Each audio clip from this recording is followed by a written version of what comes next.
عندما تدخل مرحلة الصيام العاطفي، روحك ترفض أي علاقة وتخاف من أي كلام جميل على الرغم من حاجتك له.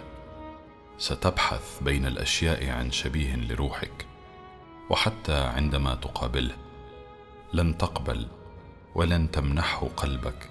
هل تعلم لماذا؟ لأن الصيام العاطفي يشبه التوبة، فأنت تتوب عاطفيا وروحيا عن أي صدمة أو خذلان حتى تنظف روحك ومشاعرك من الماضي. نعم، تعاقب نفسك على ما فعلته بها، لكن بعدها ستكون تلك العاطفة صافية وتلك الروح نظيفة مما مر بها، وهنا سيكون الارتقاء بالمشاعر وستجذب أشباهك لتنعم بحياة عاطفية متوازنة.